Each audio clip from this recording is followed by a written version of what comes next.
اب ہم آتے ہیں سیدنا ابراہیم علیہ السلام کے قصے کی طرف، لیکن اس سے پہلے یہ وضاحت کر دیں کہ سیدنا ابراہیم علیہ السلام کے واقعے کے ساتھ چند دوسرے انبیاء علیہم السلام کے واقعات بھی وابستہ ہیں، مثلا سیدنا لوط علیہ السلام کا واقعہ، اس لیے کہ یہ سیدنا ابراہیم علیہ السلام کے بھتیجے بھی ہیں اور ان کے پیروکار بھی۔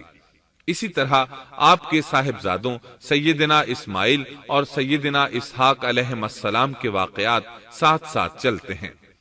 اس کی وجہ یہ ہے کہ سیدنا اسماعیل علیہ السلام کی ولادت کے وقت ابراہیم علیہ السلام کی عمر 87 سال تھی، اور سیدنا اسحاق علیہ السلام کی پیدائش کے وقت سیدنا ابراہیم علیہ السلام کی عمر 100 سال تھی، جبکہ سیدنا ابراہیم علیہ السلام کی کل عمر 175 سال ہوئی، اس لیے ان کے واقعات ساتھ ساتھ چلتے ہیں۔ ابراہیم علیہ السلام کا قصہ سناتے ہوئے ان حضرات کا ذکر ساتھ ساتھ ضرور آئے گا، تو آئیے شروع کرتے ہیں قصہ ابراہیم علیہ السلام کا۔ صالح علیہ السلام کے بعد اللہ تعالیٰ نے سیدنا ابراہیم علیہ السلام کو مبعوث فرمایا۔ ابراہیم علیہ السلام جد الانبیاء ہیں، عظیم المرتبت اور اولو العزم پیغمبر ہیں۔ آپ کے والد کا نام طارق تھا، جبکہ اس کا لقب آزر تھا۔ آزر مدد کرنے والے کو کہتے ہیں۔ یہ شخص اپنے قبیلے کے افراد کی مدد کیا کرتا تھا، غمخواری کرتا تھا، اس لیے اس کا لقب آزر مشہور ہو گیا تھا۔ قرآن مجید میں ابراہیم علیہ السلام کا قصہ 73 مقامات پر ذکر ہوا ہے۔ یہ 73 مقامات 25 سورتوں میں ہیں، اور یہ بات ابراہیم علیہ السلام کے بلند مرتبت ہونے پر دلالت کرتی ہے۔ ابراہیم علیہ السلام بھی سام بن نوح علیہ السلام کی نسل سے ہیں۔ آپ کی پیدائش عراق کے مشہور شہر بابل میں ہوئی۔ یہ عراق کے شمال میں واقع تھا اور آج بھی موجود ہے۔ بہت بڑا شہر ہے، اس وقت بھی بڑی آبادی پر مشتمل تھا۔ یہاں بت پرستی عام ہو چکی تھی۔ اللہ تعالی سورۃ العنکبوت آیت 25 میں فرماتے ہیں، ابراہیم نے کہا کہ تم نے جن بتوں کی پرستش اللہ کے سوا کی ہے، انہیں تم نے اپنی آپس کی دنیاوی دوستی کے بنا پر معبود ٹھہرا لیا ہے۔ مطلب یہ کہ وہ لوگ اللہ کی عبادت بتوں کو اللہ کا شریک ٹھہرا کر کرتے تھے۔ ابراہیم علیہ السلام نے اپنے باپ سے اور اپنی قوم سے کہا کہ یہ مورتیاں جن کے تم مجاور بنے بیٹھے ہو کیا ہیں؟ انہوں نے جواب دیا، ہم نے اپنے باپ دادوں کو انہی کی عبادت کرتے پایا ہے۔ اللہ تعالیٰ ان کے بارے میں فرماتے ہیں، اے نبی، انہیں ابراہیم علیہ السلام کا قصہ سنا دو، جبکہ انہوں نے اپنے باپ اور اپنی قوم سے فرمایا، تم کس کی عبادت کرتے ہو؟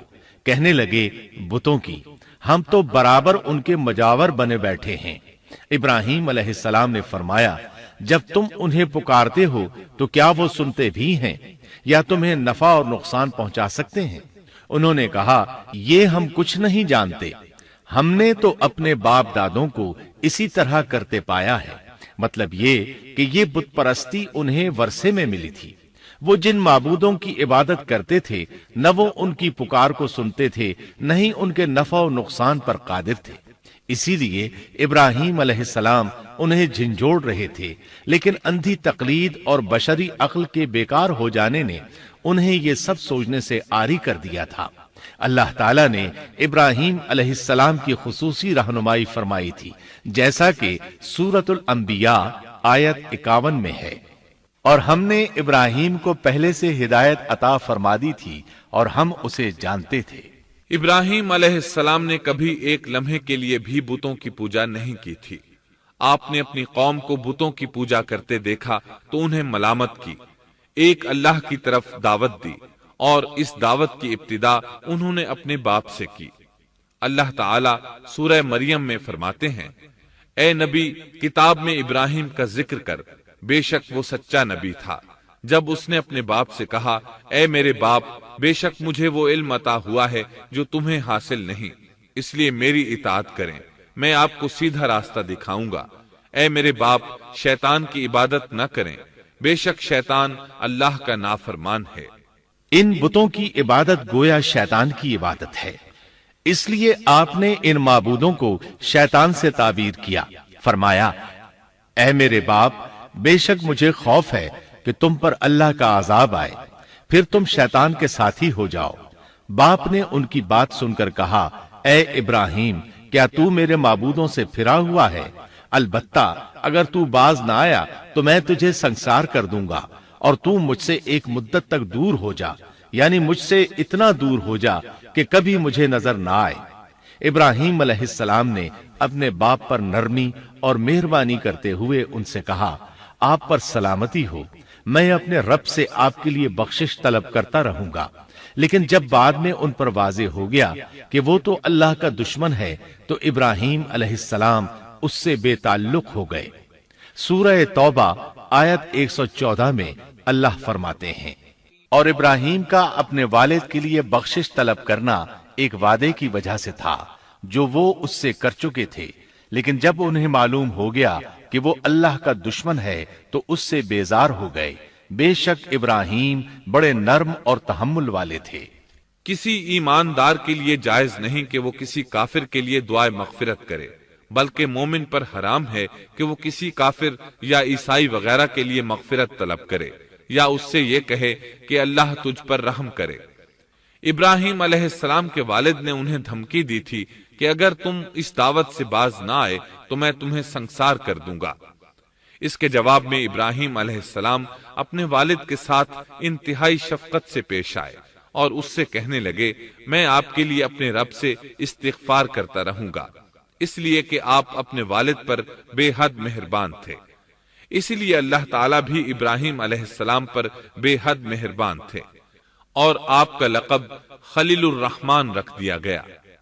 خلت محبت کا وہ انتہائی درجہ ہے جس کے ساتھ دل محبت سے بھر جاتا ہے، یعنی وہ بہت سے لوگوں سے بڑھ کر اللہ تعالیٰ کو محبوب تھے۔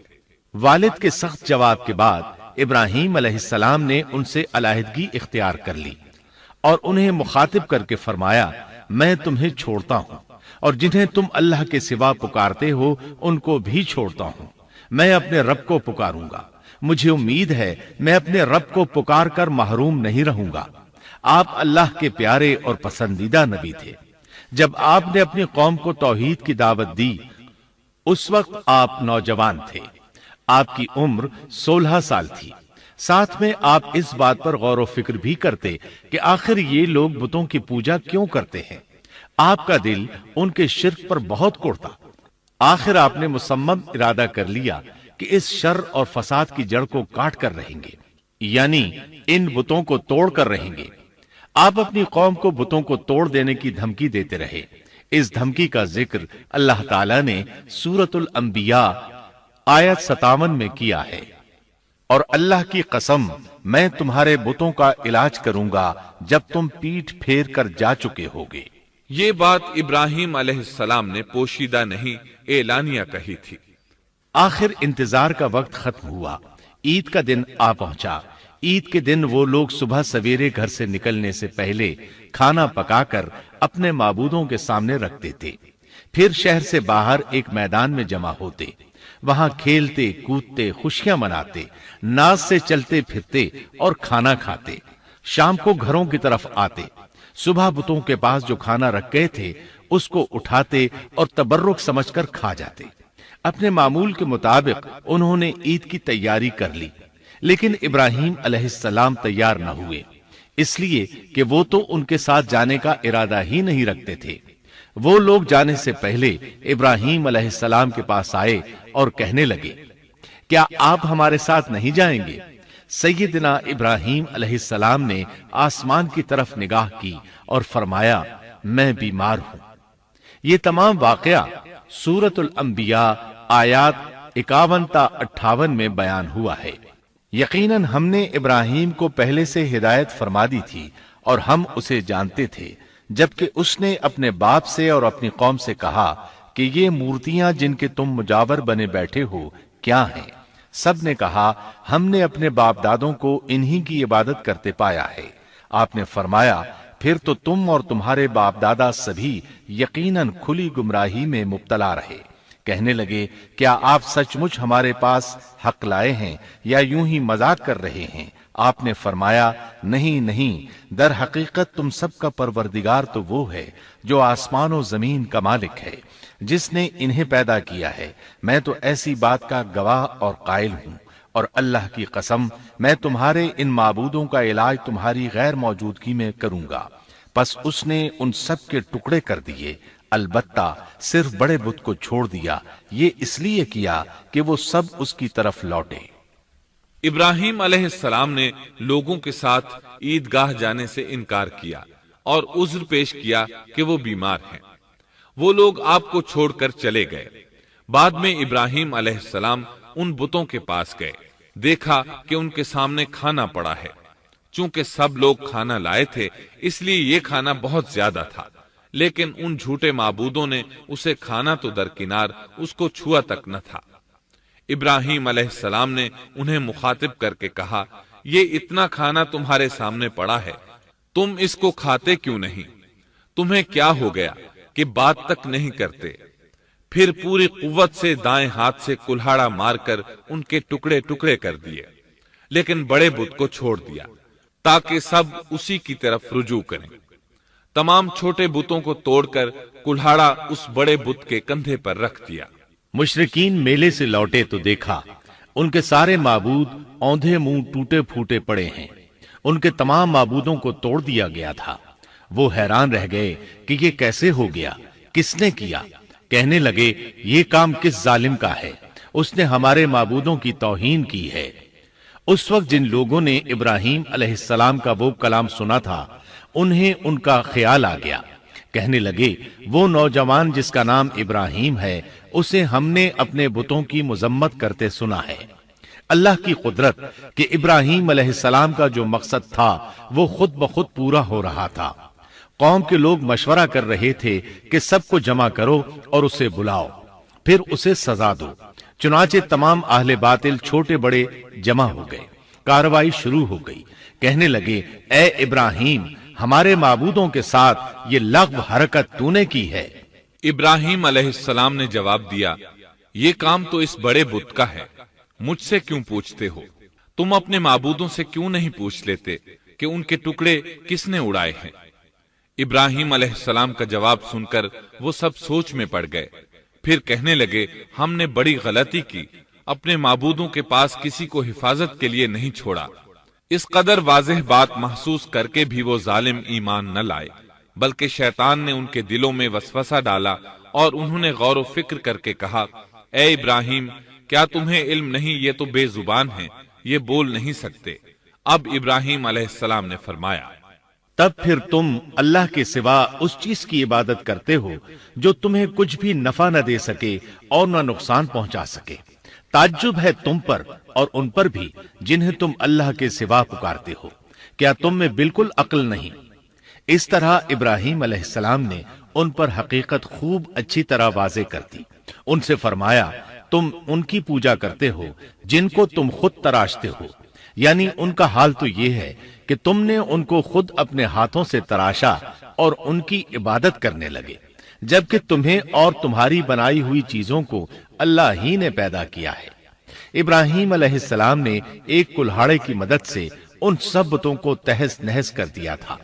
یہ اس بات کی واضح ترین نشانی تھی کہ یہ بالکل بے بس ہیں، لیکن اس واضح نشانی کے باوجود وہ اپنے کفر ہی پر ڈٹے رہے اور لگے ابراہیم علیہ السلام کو دھمکیاں دینے۔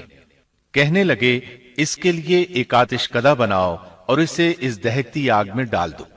پھر ان لوگوں نے ایک چٹیل میدان کا انتخاب کیا جہاں مٹی نام کی کوئی چیز نہیں تھی۔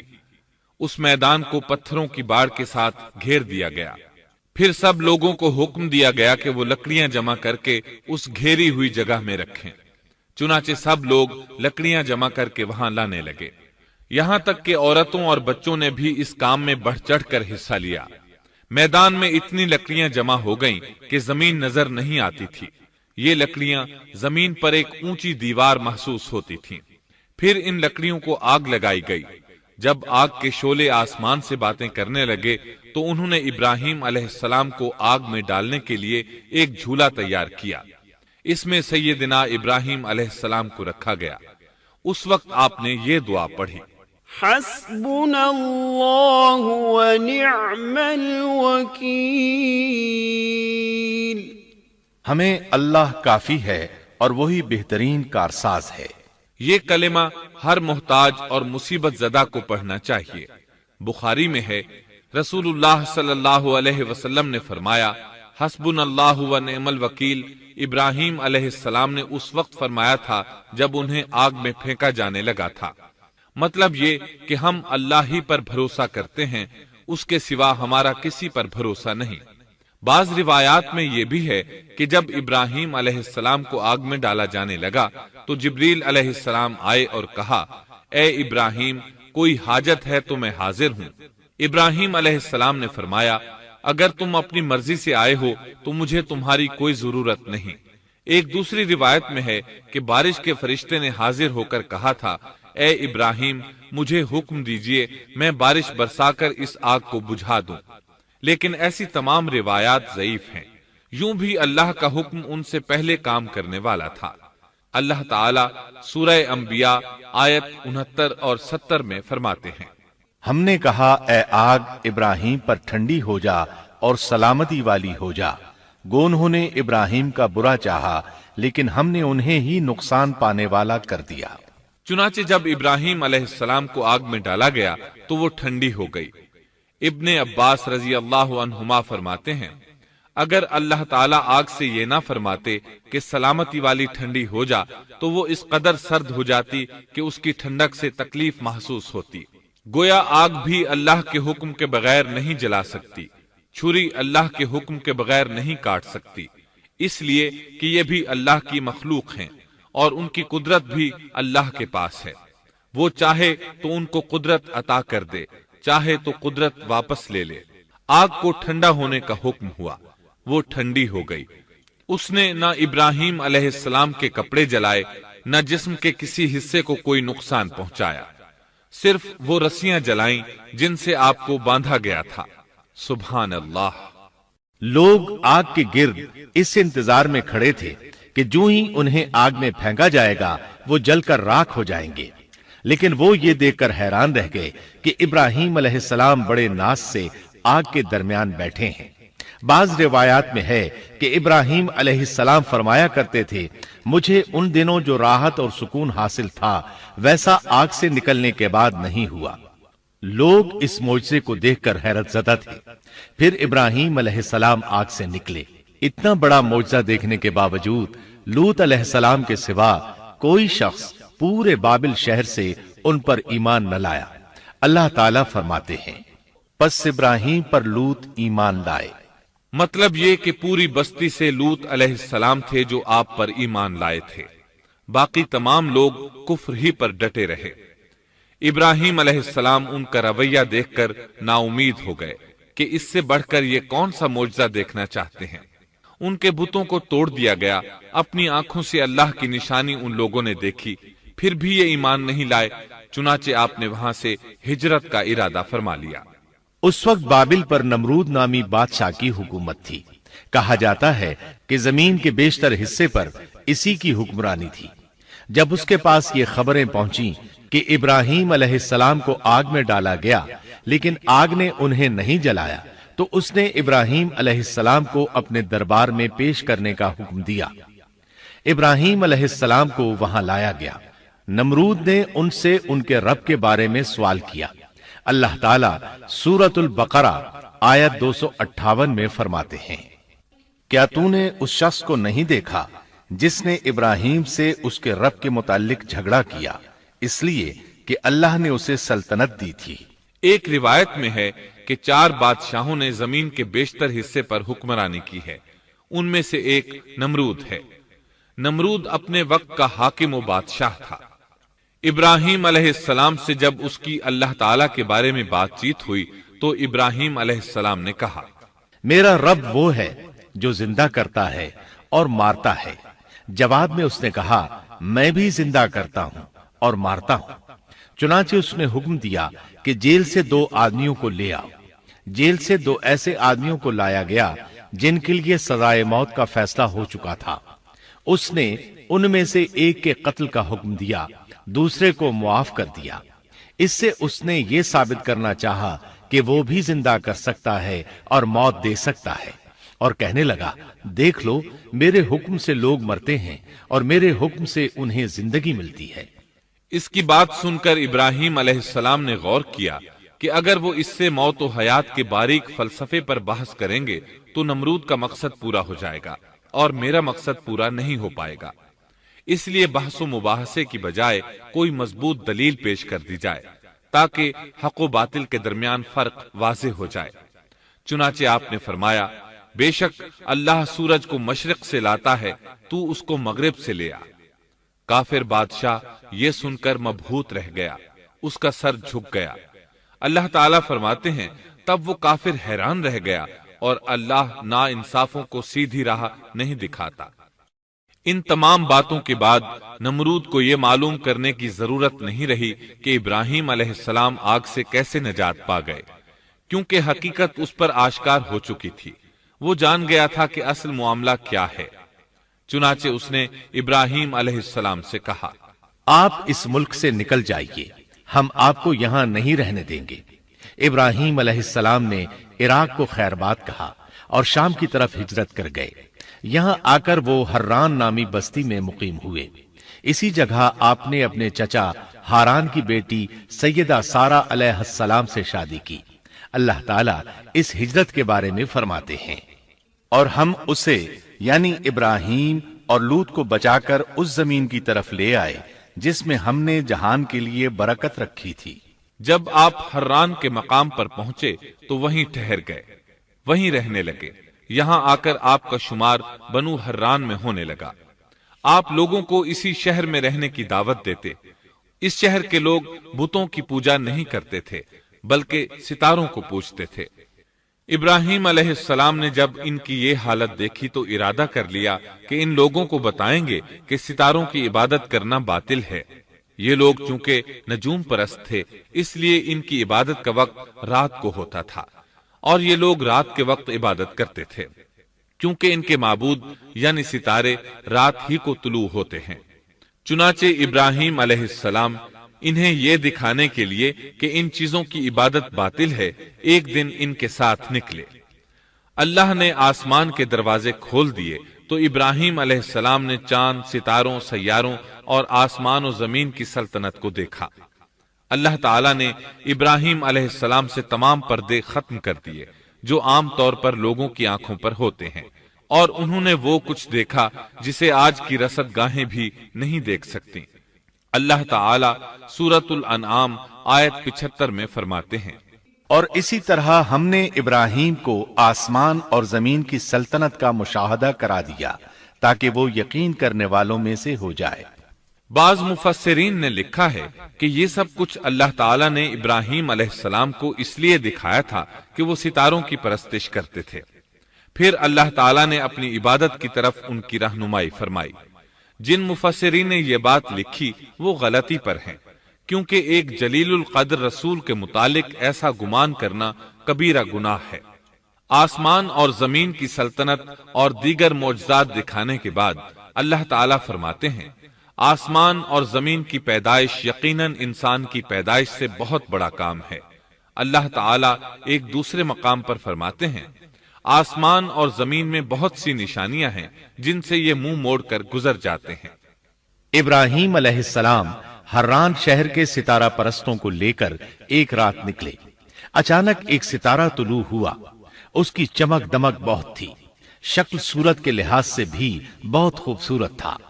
اس وقت ابراہیم علیہ السلام نے بطور مذاق کہا یہ میرا رب ہے، لیکن جب وہ ستارہ کچھ دیر بعد چھپ گیا تو کہنے لگے یہ تو غروب ہو گیا۔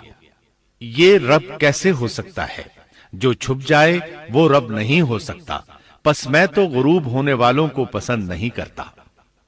اگلے روز وہ پھر ان لوگوں کو ساتھ لے کر نکلے تو چاند کو دیکھا۔ یہ شکل صورت میں ستاروں سے کہیں زیادہ خوبصورت تھا، روشن تھا، لیکن یہ بھی غروب ہو گیا تو ابراہیم کہنے لگے اگر مجھے میرے رب نے ہدایت نہ کی تو میں گمراہ لوگوں میں شامل ہو جاؤں گا۔ اے اللہ تو کہاں ہے؟ اپنی طرف میری رہنمائی کر۔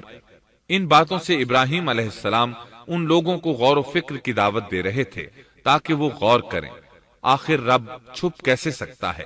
اگر چاند رب ہے اور دن کے وقت کسی کو اپنے معبود کی حاجت ہوگی تو وہ کیا کرے گا؟ لہذا چاند کسی صورت رب نہیں ہو سکتا۔ پھر جب دن چڑھا اور سورج طلوع ہوا تو کہنے لگے یہ میرا رب ہے، یہ تو سب سے بڑا ہے۔ پھر لوگوں کو مخاطب کر کے کہنے لگے تم رات کو چھوٹے چھوٹے ستاروں کی پوجا کرتے ہو، کیوں نہ تم اتنے بڑے ایک ہی رب کی پوجا کر لو۔ لیکن جب وہ بھی غروب ہو گیا تو کہنے لگے یقیناً میں تمہارے شرک سے بیزار ہوں، یہ معبود کیسے ہو سکتے ہیں؟ ان میں تو تبدیلی آتی رہتی ہے، کبھی طلوع ہوتے ہیں کبھی غروب ہوتے ہیں۔ یہ اس بات کی دلیل ہے کہ یہ مخلوق ہیں اور ان کا خالق کوئی اور ہے جس کے حکم کے یہ تابع ہیں۔ جب یہ خود مخلوق ہیں اور کسی اور کے تابع ہیں تو کسی کو نفع نقصان پہنچانے پر کس طرح قادر ہو سکتے ہیں؟ پھر اپنی قوم کو مخاطب کر کے کہنے لگے میں اپنا رخ اس کی طرف کرتا ہوں جس نے آسمانوں کو یکسو ہو کر پیدا کیا، اور میں شرک کرنے والوں میں سے نہیں ہوں۔ اب بھی وہ اپنی بات پر اڑے رہے۔ تب آپ نے فرمایا تم مجھ سے اللہ کے بارے میں جھگڑ رہے ہو، مجھے تو اللہ راہ دکھا چکا ہے اور اس نے مجھے دلیل عطا فرمائی ہے۔ میں یقیناً جانتا ہوں کہ تمہارے تمام معبود بے بس اور بے طاقت ہیں۔ جاؤ تم سے اور تمہارے ان معبودوں سے جو ہو سکے کر لو، میرے رب کی مرضی کے بغیر کچھ بھی نہیں ہو سکتا۔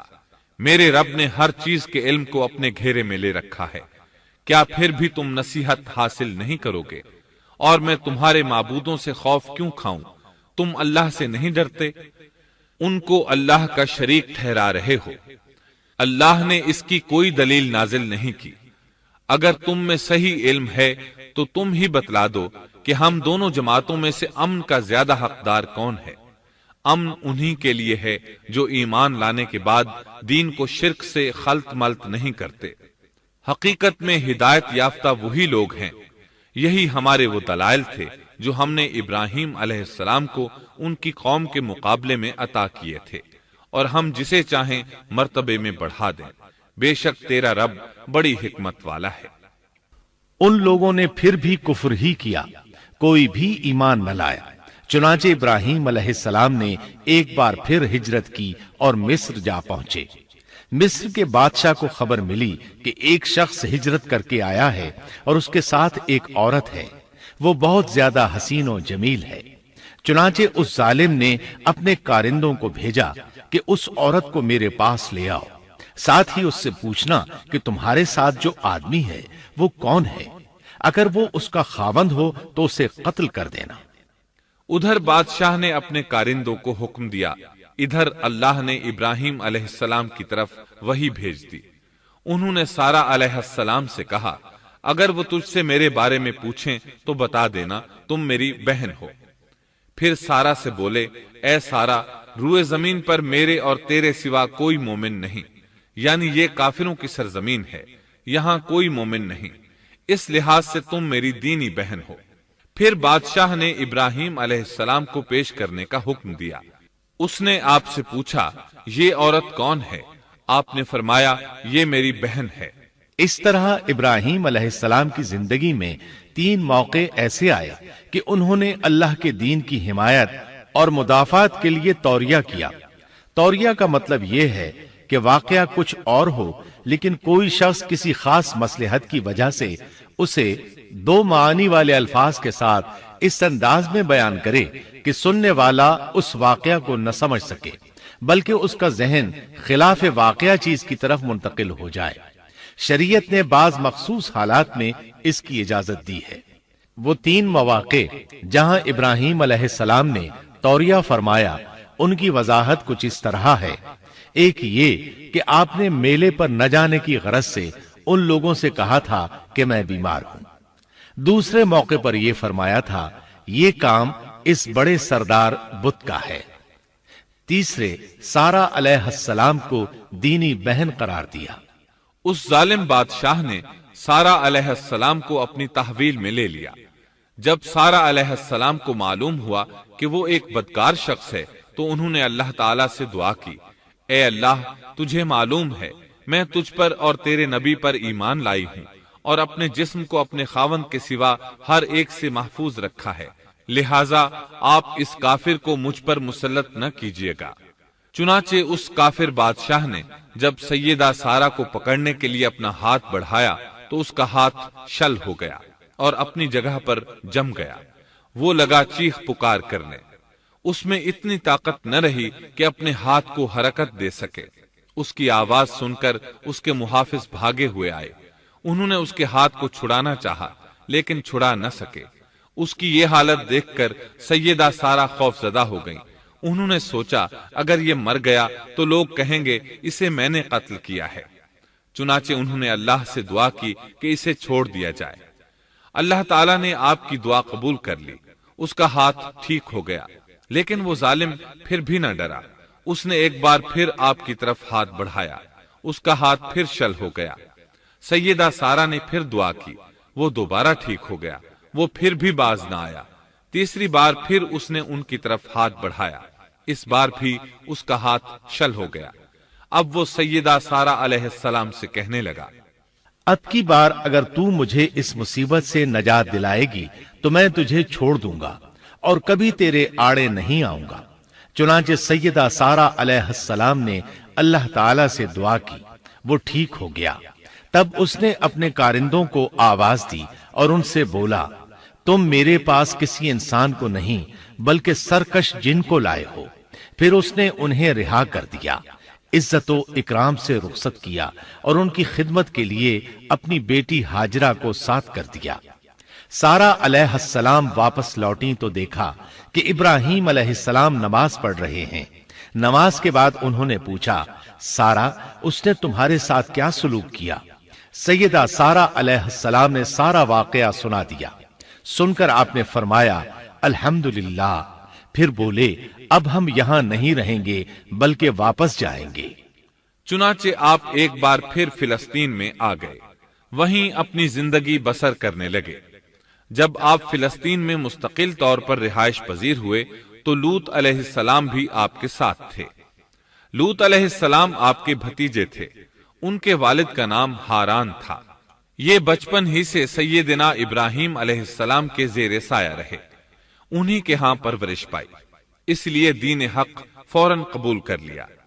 جب سیدنا ابراہیم علیہ السلام نے عراق سے شام کی طرف ہجرت کی تو یہ آپ کے ساتھ تھے، وہاں سے حران گئے، تب بھی ساتھ تھے۔ پھر مصر کی طرف ہجرت کی تو بھی لوط علیہ السلام ان کے ساتھ تھے۔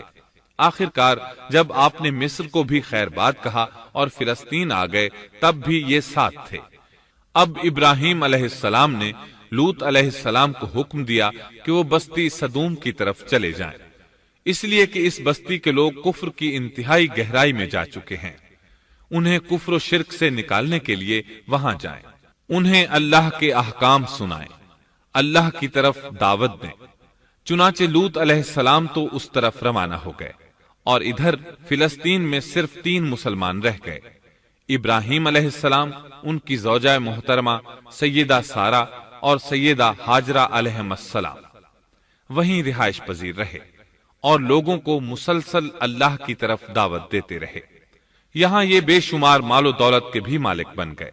جب ان کی عمر 85 یا 86 سال ہوئی تو سارہ علیہ السلام نے سوچا، میں بانجھ ہوں، میرے خاوند بوڑھے ہیں لیکن اولاد کی تمنا ہے، تو کیوں نہ میں اپنی لونڈی ہاجرہ ہدیے اور تحفے کے طور پر ابراہیم علیہ السلام کو دے دوں۔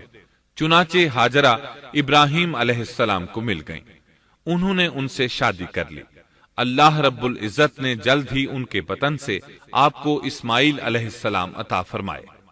ہاجرہ علیہ السلام کے ماں بننے پر اور ان کی اولاد کو دیکھ کر سیدہ سارہ علیہ السلام کو فطری طور پر غیرت کا احساس ہوا۔ اللہ کی قدرت دیکھیے، خود ہی انہیں ہاجرہ کو تحفے میں دیا تاکہ اولاد حاصل ہو، اور جب وہ ماں بن گئیں تو اب غیرت محسوس کر رہی ہیں۔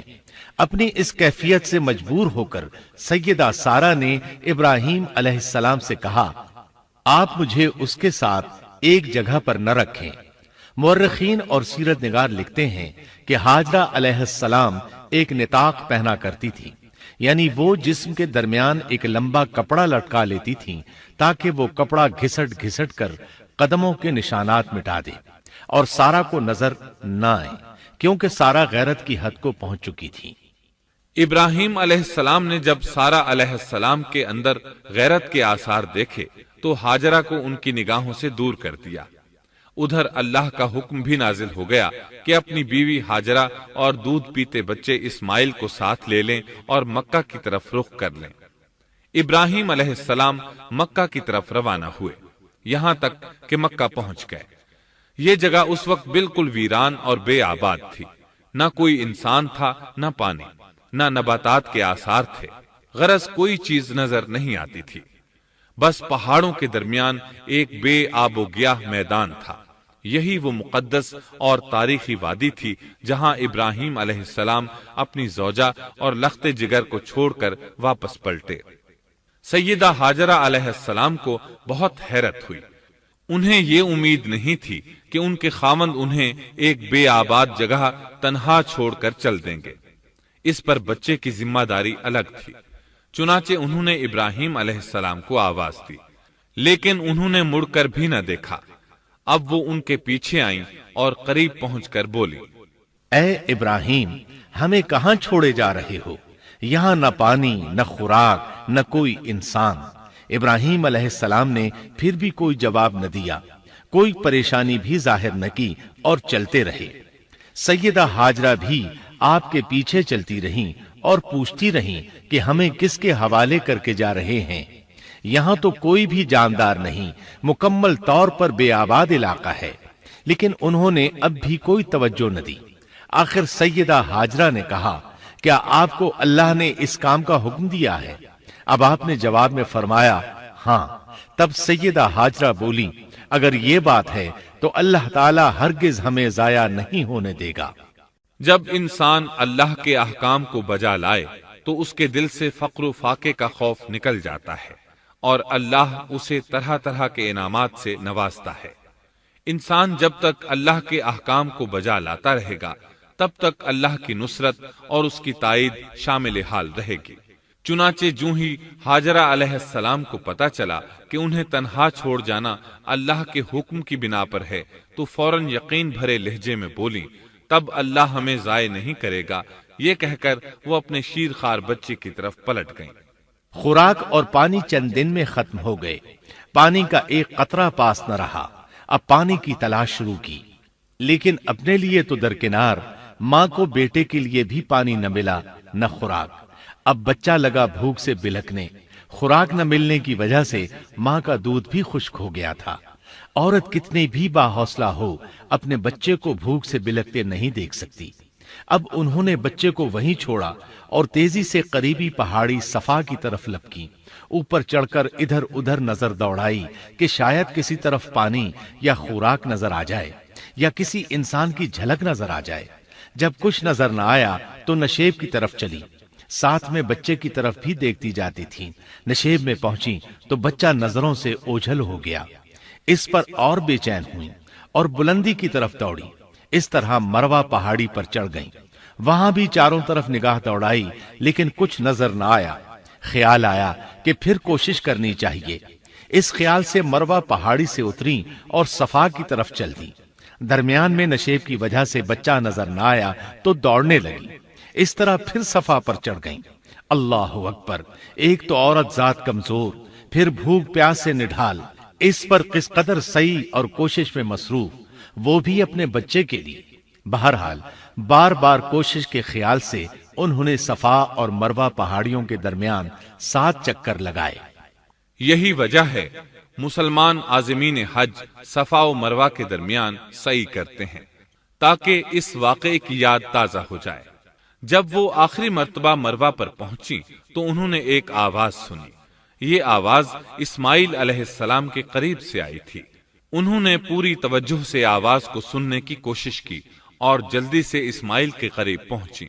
کیا دیکھتی ہیں، اسماعیل کے قدموں کے نیچے سے پانی پھوٹ رہا ہے، کیونکہ جبریل علیہ السلام کو اللہ نے اس صابرہ خاتون کی مدد کے لیے بھیجا تھا۔ انہوں نے زمزم والی جگہ پر اپنا پر مارا تو اسماعیل کے قدموں کے پاس سے ایک عظیم چشمہ رحمت نمودار ہوا۔ مستقبل کے پیغمبر کے قدموں کے نیچے سے اللہ نے جبریل فرشتے کے ذریعے زمین پھاڑ کر پانی نکال دیا۔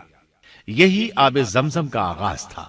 ہاجرہ علیہ السلام پانی کو آنکھیں پھاڑ پھاڑ کر حیرت سے دیکھ رہی تھی۔ ان کی خوشی کی انتہا نہ رہی جب انہوں نے دیکھا پانی پھوٹ پھوٹ کر چاروں طرف بہ رہا ہے۔ زمین ہموار تھی، اس لیے انہوں نے زمین کو کھودنا شروع کر دیا تاکہ پانی ادھر ادھر نہ بہ جائے۔ پھر انہوں نے اس گڑھے کے چاروں طرف پتھر رکھ دیے اور زبان سے بولی، زم زم، اس کا مطلب ہے رک جا۔ نبی اکرم صلی اللہ علیہ وسلم کا فرمان ہے، اللہ اسماعیل کی والدہ پر رحم فرمائے، اگر وہ جلد بازی سے کام نہ لیتی تو زمزم ایک بہنے والا چشمہ ہوتا۔ لیکن انہوں نے اس کے گرد بند باندھ دیا۔ انہیں دراصل اس وقت پانی کی شدید ضرورت تھی، اس لیے انہوں نے پانی کو اپنے پاس جمع کر لیا تاکہ بہہ کر ضائع نہ ہو جائے۔ انہوں نے اسماعیل کو پانی پلایا، خود بھی خوب پیا، اور یہ اللہ تعالی کی طرف سے ان کی مہمان نوازی تھی۔ وہاں کوئی اور انسان نہیں تھا، نہ کھانے کی کوئی چیز تھی، بس یہی آب زمزم ان کے لیے کھانے اور پینے کا کام دے رہا تھا۔ اب چونکہ زمزم ایک چشمہ بن گیا تھا، اس لیے پرندے بھی آنے لگے۔ انہی دنوں عرب کے قبیلوں میں سے ایک قبیلہ بنو جرہم یمن کو خیر باد کہہ کر اس طرف آ رہا تھا۔ یمن میں ایک بہت بڑا ڈیم تھا۔ پہاڑوں کے درمیان انہوں نے پانی کو روک کر ایک بہت بڑا بند قائم کر رکھا تھا۔ اس سے پورا سال آسانی سے کھیتی باڑی کرتے تھے۔ اس ڈیم کی بدولت ان کا آب پاشی کا نظام بہت اچھا تھا۔ جب اس ڈیم کو اللہ تعالیٰ نے توڑا تو تمام لوگ وہاں سے منتشر ہو گئے اور جزیرہ عرب کے اطراف میں منتقل ہونے لگے۔ وہیں سے ہجرت کرنے والا ایک قبیلہ بنو جرہم تھا۔ یہ لوگ بنیادی طور پر عرب تھے۔ یہ قبیلہ سفر میں رہتا، جہاں کہیں پانی اور چراگاہ نظر آتے وہیں پڑاؤ ڈال دیتے۔ جب وہاں خوراک ختم ہو جاتی تو آگے سفر شروع کر دیتے۔ چونکہ وہ بہت بڑے تاجر تھے، اس بنا پر ان راستوں سے خوب واقف تھے۔ انہیں چشموں کا خوب علم تھا۔ ملک شام کی طرف بھی ان کی آمد و رفت تھی۔ یہ قبیلہ بنو جرہم مکہ کے قریب پہنچا تو فضا میں پرندوں کو منڈلاتے پایا۔ کہنے لگے، ان پرندوں کی موجودگی میں ضرور کوئی راز ہے۔ اب انہوں نے اپنے کچھ آدمی اس طرف بھیجے۔ یہ لوگ جلد ہی چشمے تک پہنچ گئے۔ انہوں نے وہاں ایک عورت اور اس کے بچے کو پایا۔ پھر وہ لوگ ان کے پاس آئے، وہاں پڑاؤ ڈالنے کی اجازت مانگی۔ سیدہ ہاجرہ نے فرمایا، ٹھیک ہے، لیکن شرط یہ ہے کہ تمہیں اجرت ادا کرنا ہوگی۔ ان کے لیے یہ سستا سودا تھا۔ ان کے پورے قبیلے کو سامان زندگی مل رہا تھا، جبکہ صرف ایک عورت اور اس کے بیٹے کی ذمہ داری ان پر عائد ہو رہی تھی۔ انہوں نے فوراً حامی بھر لی اور وہاں رہائش اختیار کر لی۔ اس طرح یہ لوگ سیدہ ہاجرہ علیہ السلام کی معیشت کا ذریعہ بن گئے، اور اس طرح سیدنا اسماعیل علیہ السلام بنو جرہم میں پرورش پاتے رہے۔ انہوں نے ان لوگوں سے عربی سیکھ لی اور ان سے بھی زیادہ عربی دان بن گئے۔ فصاحت اور بلاغت سے عربی میں بات چیت کرنے لگے۔ پھر ان کی اس قبیلے میں شادی ہو گئی۔ ان کی اولاد سے عرب قوم کا آغاز ہوا۔ انہی میں سے سرور کائنات محمد صلی اللہ علیہ وسلم کی ولادت باسعادت ہوئی۔ بنو جرہم کی آمد اور آبادی ابراہیم علیہ السلام کی دعا کا نتیجہ تھی۔ جب انہوں نے اپنی بیوی اور بچے یعنی دو کمزور انسانوں کو اس ویران جگہ چھوڑا تھا تو یہ دعا مانگی تھی، اے ہمارے پروردگار، میں نے اپنی کچھ اولاد اس بے آباد جنگل میں تیرے حرمت والے گھر کے پاس بسائی ہے۔ یہاں یہ سوال پیدا ہوتا ہے کہ کیا اس وقت بیت اللہ کی تعمیر ہو چکی تھی؟ درست بات یہ ہے کہ اس وقت خانہ کعبہ کی تعمیر نہیں ہوئی تھی۔ پھر سوال پیدا ہوتا ہے کہ کیا ابراہیم علیہ السلام کے زمانے سے پہلے اس کی تعمیر ہو چکی تھی یا صرف جگہ ہی معروف تھی؟ اس بارے میں دو طرح کی روایات ہیں۔ بعض میں آتا ہے کہ صرف اس کی جگہ معروف تھی، اور بعض میں ہے کہ ابراہیم علیہ السلام سے پہلے شیس علیہ السلام نے اس کو تعمیر کیا تھا، اور وہ گردش ایام کے ساتھ ساتھ منہدم ہو کر ختم ہو گیا۔ لیکن بہرحال اس کی جگہ معلوم تھی اور وہی پہلا گھر تھا، جیسا کہ اللہ نے خبر دی ہے۔ اللہ تعالیٰ نے پہلا گھر جو لوگوں کے لیے مقرر کیا تھا وہی ہے جو مکہ میں ہے، اور وہ پوری دنیا کے لیے برکت اور ہدایت والا ہے۔ ابراہیم علیہ السلام نے اللہ تعالیٰ سے یہ دعا مانگی تھی، اے ہمارے پروردگار، میں نے اپنی کچھ اولاد اس بے کھیتی کے جنگل میں تیرے حرمت والے گھر کے پاس بسائی ہے۔ اے ہمارے پروردگار، یہ اس لیے کہ وہ نماز قائم کریں، پس تو کچھ لوگوں کے دلوں کو ان کی طرف مائل کر دے اور انہیں پھلوں کی روزیاں عطا فرما تاکہ یہ شکر گزاری کریں۔ دن گزرتے رہے اور اسماعیل علیہ السلام بنو جرہم کے ماحول میں عمر کی منزلیں طے کرتے رہے اور وہ ہوش سنبھالنے کے قریب ہو گئے۔ ابراہیم علیہ السلام ہر سال 1-2 بار اپنے گھرانے کی دیکھ بھال کے لیے چکر لگاتے تھے۔ جب اسماعیل علیہ السلام نے ہوش سنبھالا تو ایک بار پھر ایک عظیم آزمائش کا وقت آ گیا۔ ہوا یوں کہ ایک مرتبہ ابراہیم علیہ السلام مکہ تشریف لائے، ایک جگہ آرام کے لیے بیٹھے کہ نیند کی وادی میں پہنچ گئے۔ نیند میں انہوں نے خواب دیکھا کہ اپنے لخت جگر کو اپنے ہاتھ سے ذبح کر رہے ہیں، ساتھ ہی آنکھ کھل گئی۔ ابراہیم علیہ السلام جانتے تھے کہ انبیاء کرام کے خواب حقیقت ہوتے ہیں، اللہ کی طرف سے وحی ہوتے ہیں، اور شیطان کسی صورت ان کے خواب میں نہیں آ سکتا، لہذا انہوں نے اس خواب کے مطابق عمل کرنے کا پختہ ارادہ کر لیا، کسی قسم کی پریشانی کا شکار نہ ہوئے۔ اللہ رب العزت نے اس عظیم اور تعجب خیز واقعے کا قرآن مجید میں ذکر کرتے ہوئے فرمایا، اور ابراہیم نے کہا، میں تو ہجرت کر کے اپنے پروردگار کی طرف جانے والا ہوں، وہ ضرور میری رہنمائی کرے گا۔ اے میرے رب، مجھے نیک بخت اولاد عطا فرما۔ تو ہم نے ایک بردبار بچے کی بشارت دی۔ پھر جب بچہ اتنی عمر کو پہنچا کہ اس کے ساتھ چلنے پھرنے لگا تو ابراہیم نے کہا، میرے پیارے بیٹے، میں نے خواب دیکھا ہے کہ میں تجھے ذبح کر رہا ہوں، اب تو بتا تیری کیا رائے ہے؟ یہاں سوال پیدا ہوتا ہے کہ ابراہیم علیہ السلام نے اسماعیل علیہ السلام سے مشورہ کیوں لیا؟ وہ چاہتے تو اسماعیل کو سوتے میں ذبح کر دیتے، اس طرح اللہ کا حکم بجا لاتے۔ وہ بیٹے کے پاس کیوں گئے اور ان سے مشورہ کیوں لیا؟ جی ہاں، یہ مسئلہ یاد رکھنے کے قابل ہے کہ ہر مسلمان پر لازم ہے کہ وہ اپنے دوسرے مسلمان بھائی کو اجر و ثواب میں شامل کرنے کی کوشش کرے۔ ابراہیم علیہ السلام نے بیٹے کو ثواب میں شامل کرنے کے لیے انہیں اللہ کے حکم سے آگاہ کیا۔ یہ نہ چاہا کہ میں اکیلا ہی اجر لیتا رہوں، بلکہ دوسرے کی خیر خواہی کو پیش نظر رکھا۔ والدین کے لیے آپ کے اس انداز میں نصیحت موجود ہے، یہ کہ اولاد کو ثواب کے مواقع فراہم کریں، ان کی صحیح تربیت کریں۔ اگر صدقہ کرنے کا موقع ملے تو بچوں کے ذریعے صدقہ کرائیں، تاکہ انہیں بھی اللہ کے راستے میں خرچ کرنے کی عادت پڑے۔ جب کسی دینی مجلس میں بیٹھنے کا موقع ملے تو اپنی اولاد کو بھی ساتھ لے کر جائیں۔ بے شمار لوگ خود تو جاتے ہیں، اولاد کو جانے کے لیے کہتے بھی نہیں، خود دین سیکھتے ہیں، اولاد کو دین نہیں سکھاتے۔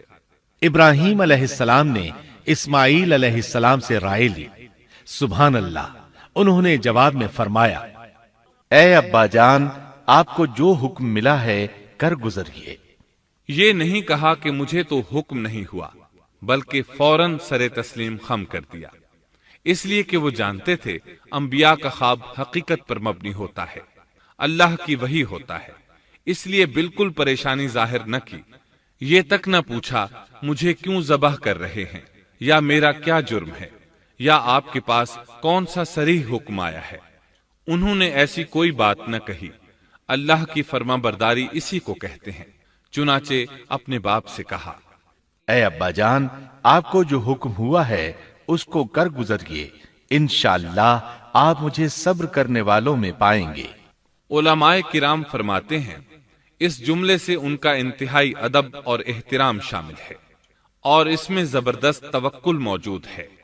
یہ نہیں کہا کہ آپ مجھے صبر کرنے والوں میں سے پائیں گے، بلکہ آپ نے اللہ کی مشیت کو جملے میں شامل کیا اور فرمایا، انشاءاللہ آپ مجھے صبر کرنے والوں میں سے پائیں گے۔ لہٰذا مسلمانوں کو دھوکے میں نہیں پڑنا چاہیے۔ یہ نہ کہے میں سفر کروں گا، میں فلاں کام کروں گا، میں فلاں کام کے کرنے کی طاقت رکھتا ہوں، بلکہ یوں کہے اللہ نے چاہا تو میں سفر کروں گا، اللہ نے چاہا تو فلاں کام کروں گا۔ اپنے علم اور طاقت کے دھوکے میں پڑنا سراسر نادانی ہے۔ ہر چیز کا تعلق اللہ سے قائم کرے، جیسا کہ اللہ تعالیٰ فرماتے ہیں، اور ہرگز ہرگز کسی کام پر یوں نہ کہنا کہ میں اسے کل کروں گا، مگر ساتھ ہی انشاءاللہ کہہ لینا۔ اپنی زبان کو اللہ کے ذکر سے سجا کر رکھو اور ہمیشہ اپنے معاملات کو اللہ کی طرف لوٹاؤ۔ بہرحال باپ بیٹا دونوں ہی مصمم ارادے کے ساتھ اللہ کا حکم پورا کرنے کے لیے پیش ہو گئے۔ اسماعیل علیہ السلام نے اپنے والد محترم سیدنا ابراہیم علیہ السلام سے کہا، جب آپ مجھے ذبح کرنے لگیں تو میری پیشانی کو زمین پر رکھ دیجیے گا تاکہ آپ کو میرا چہرہ نظر نہ آئے اور کہیں آپ کے ہاتھ رک نہ جائیں۔ اب ابراہیم علیہ السلام نے بیٹے کی پیشانی پکڑ کر زمین پر لٹا دیا، جیسا کہ اللہ تعالیٰ نے فرمایا۔ جب دونوں مطیع ہو گئے اور ابراہیم نے اسے پیشانی کے بل لٹا دیا، اب انہوں نے چھری پکڑی اور گردن پر چلا دی، لیکن چھری نے گردن نہ کاٹی، بالکل اسی طرح جیسے آگ نے ابراہیم کو نہیں جلایا تھا، اس لیے کہ چھری میں کاٹنے کی طاقت اور آگ میں جلانے کی صلاحیت اللہ کے حکم کے بغیر نہیں آ سکتی۔ اللہ نے دونوں سے یہ طاقتیں سلب کر لیں۔ اب ابراہیم زور لگا رہے ہیں، ادھر اسماعیل علیہ السلام کہہ رہے ہیں، ابا جان جلدی کیجئے، چھری چلائیے۔ اللہ تعالیٰ نے اس واقعے کا ذکر یوں فرمایا ہے، جب وہ دونوں مطیع ہو گئے اور ابراہیم نے اسے پیشانی کے بل لٹا دیا۔ اس مطیع ہونے سے مراد اللہ کے حکم کو نافذ کرنا ہے۔ اب ظاہر ہے مطیع تو وہ پہلے بھی تھے، لیکن یہاں اسلما یعنی مطیع ہونے سے مراد کامل اسلام ہے۔ نہایت واضح اور حقیقی اسلام مراد ہے، اس لیے کہ کامل اسلام وہی ہوتا ہے جس میں بغیر کسی تردد اور توقف کے اللہ کے امر اور نہی کی تصدیق کی جائے۔ یہ تھا حقیقی اسلام۔ ہاں تو چھری چلتی رہی، گلا نہ کٹا، اس لیے کہ امتحان اور آزمائش کی تکمیل ہو چکی تھی۔ یہ بات ثابت ہو چکی تھی کہ اللہ کا حکم نافذ کرنے میں دونوں پوری طرح کوشاں ہیں۔ اللہ تعالیٰ بھی فرما برداری ہی کا صلہ عطا فرماتے ہیں۔ چنانچہ آواز آئی، ہم نے اسے پکارا، اے ابراہیم تو نے خواب کو سچ کر دکھایا، یقیناً ہم اسی طرح نیکوکاروں کو جزا دیا کرتے ہیں۔ یقیناً یہ ایک کھلی آزمائش تھی۔ تاریخ کا ایک عظیم ترین امتحان اور کڑی آزمائش دنیا کو آج بھی حیرت میں ڈال دیتی ہے۔ کون ہے جو بیٹے کو ذبح کرنے پر تیار ہو جائے، خاص طور پر اس صورت میں جب اولاد بھی اکلوتی ہو، جس کی وجہ سے 86 سال کے بعد آنگن میں بہار آئی ہو۔ پھر اس کی قربانی کا بھی واضح حکم نہیں دیا گیا تھا، اشارتاً خواب میں رہنمائی کی گئی تھی۔ آپ کہہ سکتے تھے یہ قتل اور سنگین جرم ہے، کہہ سکتے تھے اپنے بیٹے کو کس جرم میں قتل کروں، لیکن آپ نے بغیر کسی تعامل کے سر تسلیم خم کر دیا اور اس عظیم امتحان میں کامیاب ہوئے۔ اللہ فرماتے ہیں، اور ابراہیم وہ ہیں جنہوں نے وفاداری کی۔ اس آیت میں یہ نہیں بتایا گیا کہ کس چیز میں وفاداری کی، اس لیے کہ وہ تو ہر معاملے میں مکمل طور پر وفاداری کا مظاہرہ کر چکے تھے۔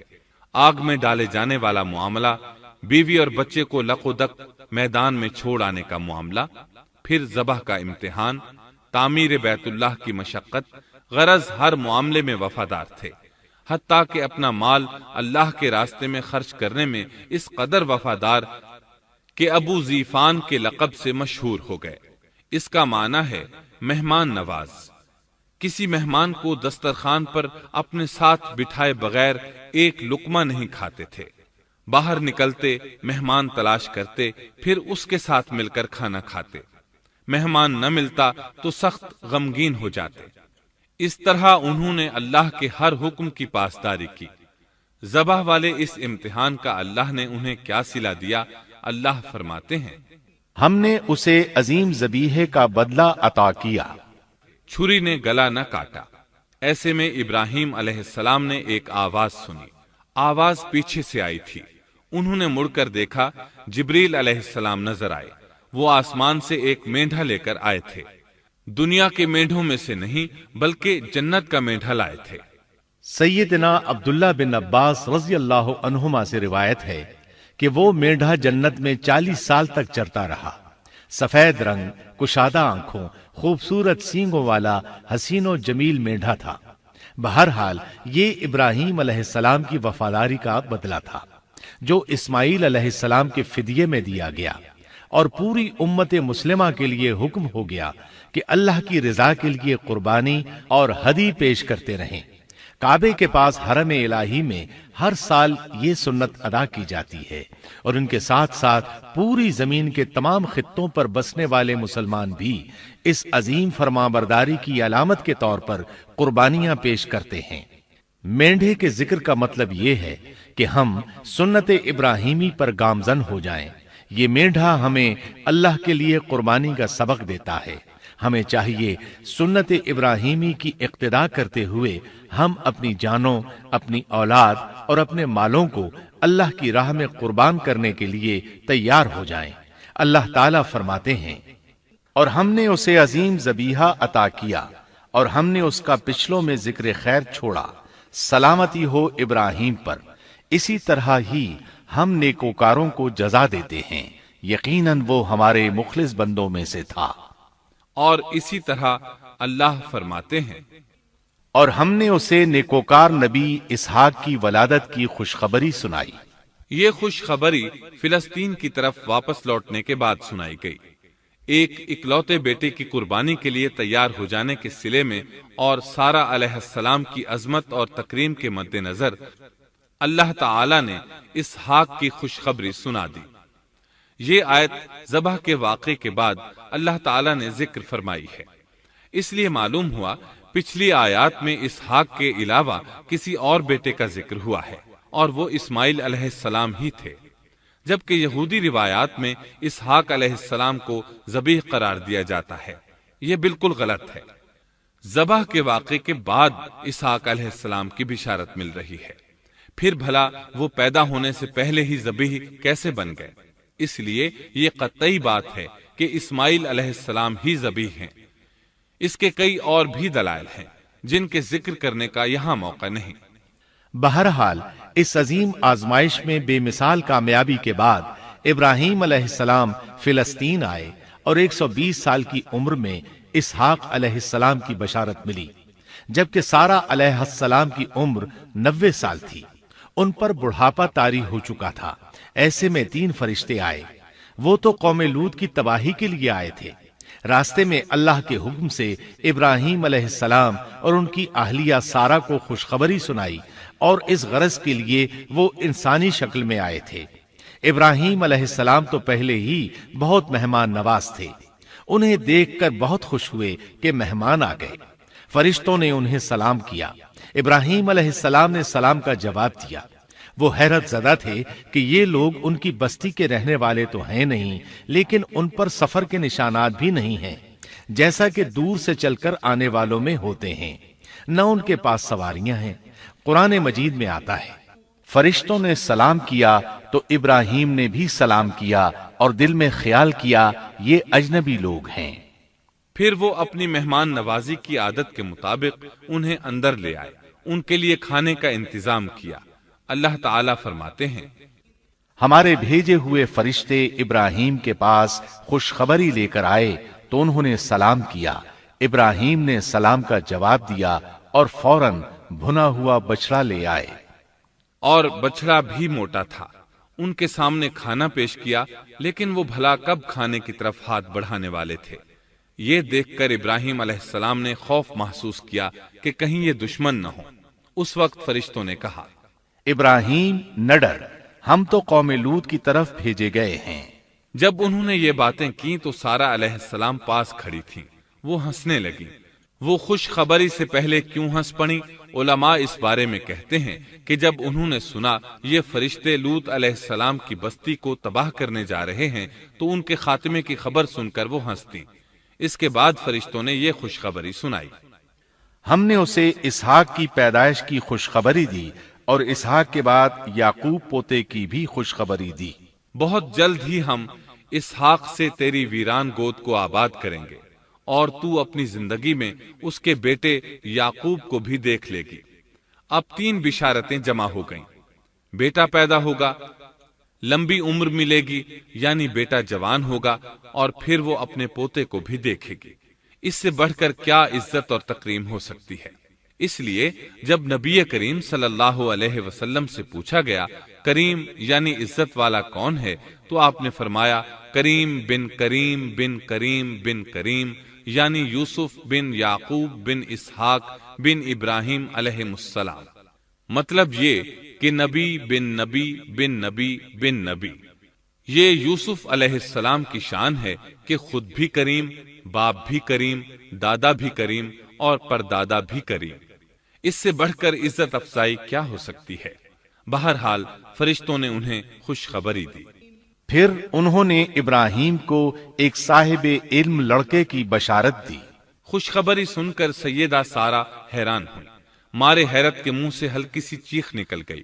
انہوں نے اپنے رخسار پر ہاتھ مارا جیسا کہ عورتوں کی عادت ہوتی ہے، کہنے لگی ہائے افسوس، کیا میں بچہ جنوں گی حالانکہ میں بانجھ ہوں اور میرے خاوند بوڑھے ہیں؟ یہ تو حیرت کی بات ہے۔ ایک دوسری جگہ اللہ تعالیٰ نے یہ الفاظ فرمائے، کہنے لگی میں بوڑھی اور بانجھ ہوں، بھلا میں بچے کو کیسے جنم دوں گی؟ اس پر فرشتوں نے کہا تو اللہ کے حکم پر تعجب کرتی ہے، اے اہل بیت، یہ تو اللہ کی تم پر رحمت اور برکت ہے، وہ بہت بزرگ اور قابل تعریف ہے۔ دوسری آیت میں ہے انہوں نے کہا اسی طرح تیرے رب نے فیصلہ کیا ہے اور ہمیں کہا ہے، یقیناً وہ بہت حکمت والا ہے اور علم رکھنے والا ہے۔ یہ تھی اسحاق علیہ السلام کی ولادت کی خوشخبری۔ ابراہیم علیہ السلام مکے میں سیدنا اسماعیل علیہ السلام سے ملنے کے لیے آتے رہتے تھے۔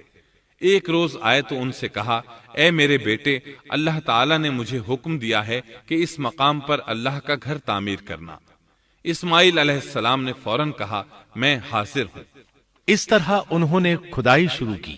ایسے میں انہیں شیس علیہ السلام کی تعمیر کے آثار نظر آئے۔ انہوں نے اس پر تعمیر شروع کر دی۔ ایک روایت میں یہ بھی ہے کہ انہوں نے فرشتوں والی بنیادوں کے آثار بھی دیکھے۔ نبی کریم صلی اللہ علیہ وسلم کی جوانی کے دنوں میں جب مکے کے قریش نے کعبے کی تعمیر نئے سرے سے کی تو انہوں نے اس کی بنیادوں کو گہرا کرنا چاہا۔ وہ کھدائی کرتے ان سبز پتھروں تک پہنچ گئے جو پہاڑوں کی چوٹیوں کی طرح نظر آ رہے تھے۔ انہوں نے ان پتھروں کو نکالنا چاہا۔ ایک شخص نے کدال کے ذریعے ایک پتھر کو باہر نکالا تو اس کے نیچے سے اتنا نور نکلنے لگا کہ قریب تھا وہ شخص اندھا ہو جاتا۔ پھر پتھر خود بخود نیچے جا گرا اور اپنی جگہ پر جم گیا۔ اس کے بعد لوگوں نے ان پتھروں کو ہاتھ نہ لگایا اور تعمیر شروع کر دی۔